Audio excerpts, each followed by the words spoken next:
Hi, my name is Kim Shutt, and this is my Teacher Evaluation Legal Aspects Module 8 presentation. Starting first with Article 1, the NEA Teacher Evaluation Process. This article started off first with describing the Every Student Succeeds Act.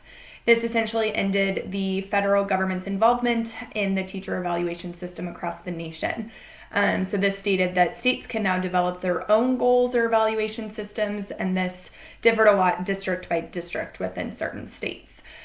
Each evaluation system still needs to be approved by the U.S. Education Department, but through this process, it made evaluating focus more on just student test scores.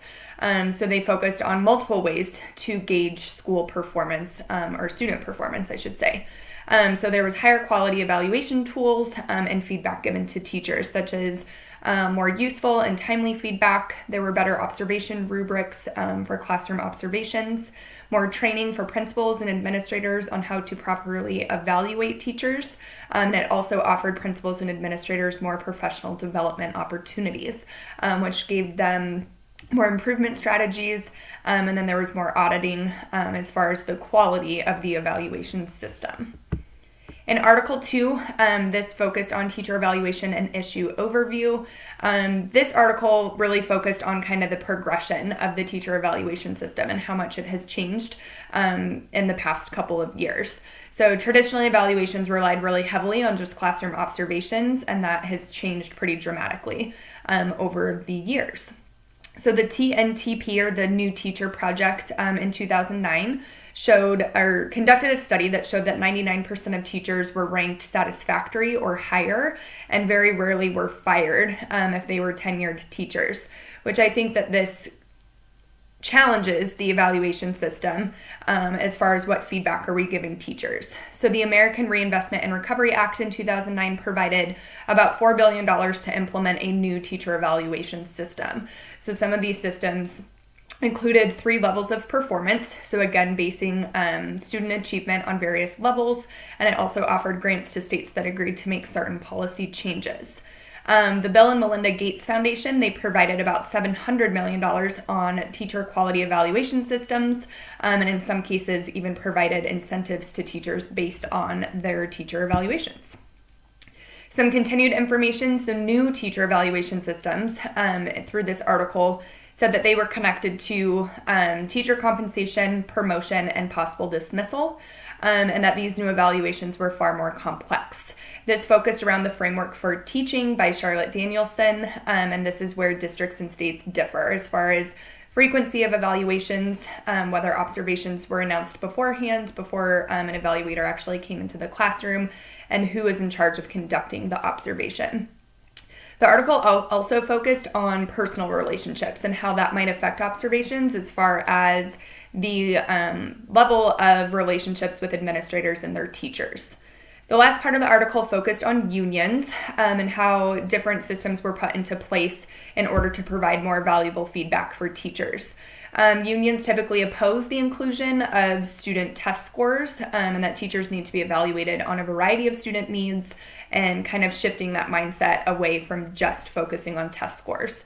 The evidence through this study is that teachers who receive higher quality feedback, they saw an increase in student achievement. The last article was based on court systems. So the NEA and the American Federation of Teachers have been filing lawsuits challenging certain systems that were put into place. States that were involved in this article were Florida, Nevada, Louisiana, Tennessee, Texas, and New Mexico. The case that stood out to me the most was the case focused in Nevada with the Clark County School District. This case was in 2011. And this stated there was a law that allowed districts to fire a tenured teacher with 2 consecutive annual ineffective ratings without any due process, which later in my presentation I'll talk about the due process within my school district. This is kind of why this particular event stood out to me, or case stood out to me, because it was similar to something that happened in our state recently. So teachers who were tenured before this law went into effect already had contractual rights set in place with their employee agreement, and this is essentially what they were fighting with the Clark County School District. This is still currently in progress. The most current update is that the school district's motion to dismiss the case is still pending. So I am curious to see what will happen with that particular case. So moving on to more my Poudre School District in Fort Collins, Colorado, and our teacher evaluation process. So the state of Colorado is a little different than some states due to Senate Bill 10-191 that was passed a couple years ago. So in the state of Colorado, we are, as teachers, required to demonstrate effectiveness each year due to Senate Bill 191. So our teacher evaluation process is based off of two things, so 50% growth scores and 50% teacher evaluation. And our teacher evaluation is based off of the 5D plus model rubric, which was adapted and modified from the University of Washington. So focusing on the 50% growth scores, so there's three different stratas or three different levels in PSD. A lot of the stratas really focus kind of based off of what content area teachers are teaching in. So one strata is standardized tests. This is going to be more for the core classes. So if a teacher is not a core teacher, there are not standardized tests to evaluate student data, they then would be moved to the strata 2, which is district common assessments. So again, this is more for elective teachers, which I would fall into this category as a family consumer science teacher. So as family consumer science teachers, we get together pretty often throughout the school year to either develop our own district common assessments, or we are given through what's called Precision, another assessment means that we are not really in charge of writing those tests. They're already written for us. With Strata 2, with the district common assessments, 4 or more teachers have to give the same assessment in order to track that student data. The third strata is called an SLO, or Student Learning Objective. This would be for brand new teachers to the district and any teacher who did not meet the effectiveness score between standardized tests or the district common assessments. So an SLO, essentially, a teacher is responsible for kind of creating their own block plan and unit plan to focus kind of pre and post test data and tracking that throughout the school year. The other 50% of our evaluation process is the actual teacher evaluation, which again, we are on the 5D plus model. There are multiple tiers within this model, but kind of the 5 main areas are purpose, student engagement, curriculum, assessment for student learning, classroom environment, and professional collaboration and communication. So within each of these categories, we are scored from 1 to 4. From either not effective to highly effective. And in each category, we would have to either get a 3 or a 4 to be effective or highly effective. For probationary teachers, if they receive a score of 1 to 2, they are let go. Our district is really competitive, so there's not a lot of due process with that. But for non-probationary teachers, I will talk about that process in a second. So as far as the actual process, very similar to what we've studied so far in this class. There's a pre-observation. This is where the teacher will set own personal goals, create their own self-evaluation. The personal goals are shared with their evaluator, but the self-evaluation can remain just with the teacher. They don't have to share that information. But all of the information as far as goal setting, we usually have a school-wide goal, and then we have individual goals. Those are submitted through our online program called Talent Ed, and then our goals are approved by administrators before they come in for their first or second observations. So through the observation process, this date is usually set up ahead of time. The teacher's evaluated. We either have 50-minute or 90-minute periods. Again, for probationary, they are required to have 2 formal observations a year, and then non-probationary teachers, they are required 1 formal observation per year, but they can choose to have 2 formals per year, just kind of deciding between the evaluator and the teacher. The conference, so this is where the teacher and evaluator review the observation using the 5D plus rubric, and the evaluator gives constructive feedback. I would say through my 8-year experience in the teacher evaluation process, this is usually, I'd say, about an hour-long meeting. Our administrators do a really good job at giving constructive feedback, going through that rubric in depth, and really giving us the feedback that we need. And then all of that information, again, is entered into the Talent Ed online database. Post-conference, this is just a time for teachers to reflect on the lesson, apply feedback in order to practice high teacher effectiveness. So I feel like it's a pretty smooth process within our district. As far as PSD teacher recourse, in our employee agreement, Article 10 specifically focuses on the teacher evaluation process. It's very well organized, very well laid out. But just to kind of summarize, if, say, a teacher's evaluation rating is ineffective, they are then put on an improvement plan and must show growth within the next year to maintain their position. So if they are ineffective for 2 consecutive years, they would lose their non-probationary status. Teachers can challenge an ineffective evaluation at any time. Our Poudre Education Association, or PEA, is essentially our union, and a representative from PEA can be present at any or all post-observation conferences, and they can be very highly involved in this process. So the formal appeals process can begin immediately when a teacher is put on an improvement plan, and then again in year 2, if they are still ineffective, then there's a review panel.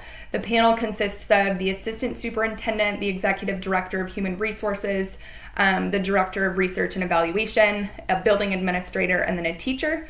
The panel then provides feedback, and then our superintendent makes the final decision. I just recently met with our PEA president, and I thought it was interesting to hear that through this whole process, there has only been 1 teacher in our district that has ever been let go. I should say tenured teacher in our district who's ever actually been let go. So I thought that was interesting. The legal case study I chose to research was in the state of Colorado in DPS, or Denver Public Schools. It's one of our larger school districts.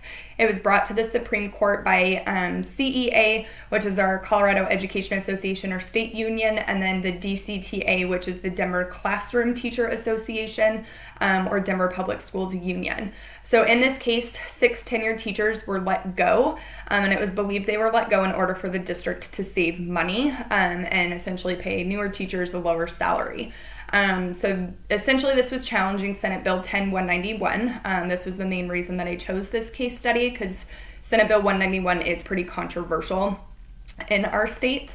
So essentially they were challenging the mutual consent provision of Colorado educator effectiveness and how the evaluation process works.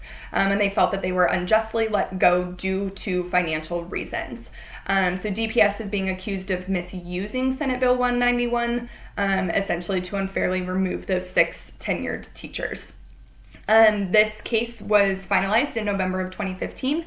Denver Public Schools lost the case. The Colorado Court of Appeals reversed the court's decision, and it was, in fact, that DPS was misusing Senate Bill 191 and unjustly let go those 6 tenured teachers due to their teaching status and essentially to save money.